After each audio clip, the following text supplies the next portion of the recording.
أعوذ بالله السميع العليم من الشيطان اللعين الرجيم بسم الله الرحمن الرحيم اللهم صل على سيدنا محمد الفاتح لما أغلق والكاتب لما سبق ناصر الحق بالحق والهادي إلى صراطك المستقيم وعلى آله حق قدره ومقداره العظيم الأمر المسلمين فادin duniya. To Malam Ilyasu daga Nijar, wannan aikinka ne, da fatan muna lafiya kamar da ka bamu aiki, kuma alhamdulillahi mun yi kuma ka yi godiya ka ce ka gode buƙatanka ya biya. To daman haka muke so, biyan buƙatanku shi ne farin cikinmu. Ina masu cewa ko da ba a ƙasa ɗaya muke ko kuma ba a jiha ɗaya muke ba kana yi mana aiki, to ku sani cewa ko ina kake da akwai Allah, kuma Allah shi ne mai biyan buƙata, kuma za mu yi maka aiki da izinin Allah ka samu farin cikin biyan buƙatanka. Ina muku fatan alkhairi, ni ne naku Sharif Umar Mahadi. A yau na zo muku da wannan sirri ne da izinin Allah, wanda sirri ne za ku ga rubututtuka ga su nan kaca-kaca a cikin allon ƙarfe, wanda ba zan iya ce muku ku rubuta kaza ko ku rubuta kaza ko kuma ku kwafe shi ba. Kun san Hausa ta ku kwafe shi ake cewa ko? Ba zan iya ce muku ku kwafe shi ba insha Allahu, saboda me? Saboda ba lallai ku iya fitar da shi yadda yake a cikin allo ba.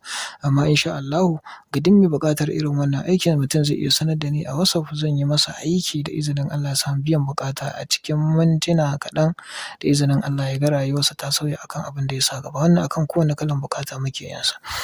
Kuɗi kake buƙata, arziki kake so Allah ya buɗa maka, kasuwancinka ne, hidimar aure ne don faro ba ka da kuɗi, gida kake so Allah ya baka, ko mota ko babur ko wani hanyar samun kuɗi kake buƙata Allah ya baka, to da izinin Allah za mu gabatar maka da wannan aiki. Abin da ya shafi mata, abin da ya shafi farin jini, kwarjini, mallaka, karya sihiri, duk wani abin da ya shafi rayuwar ɗan adam, da izinin Allah wannan sirri yana ɗauka. Kowane kalan buƙata za a saka, da izinin Allah buƙatanka zai biya a ranar da aka yi aikin, bi iznillahi bi jahi Muhammadu. Wannan sirri abin da ya sa muke tsayawa ma mu ɓata lokaci wajen rubuta shi, saboda ba ɓata lokaci ba ne ba, yadda yake haka ake rubuta shi a jikin allon.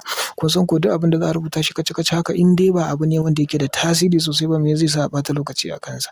To wannan sirri in dai aka yi shi na yankan shakku ne, mujarrabun ne, shi ake kira da yankan wuƙa sha yanzu magani yanzu. In kana ji ana cewa Malam Bilhaki, to akwai wanda suke kirana da Malam Bilhaki. Kawai yankan wuƙa ne ana yi an gama da izinin Allah. Akan kowane kalan buƙata za ka iya ba mu, korar aljanu, karya sihiri, rariyar jiki, kasuwanci, ɓangaren abin hawa, gida kake so, aure ne, gidan fa, ko ma wane irin buƙata ne wanda ka yi da izinin Allah, za mu gaya wa Allah buƙatanka kuma Allah zai biya, domin shi cewa za su halaka ibadi anni fa inni qarib ujibu da'wati da'i iza da'ani falyastajibuli wal yu'minu. Dauri mana subscribe kai sharing. Bissalam daga naku.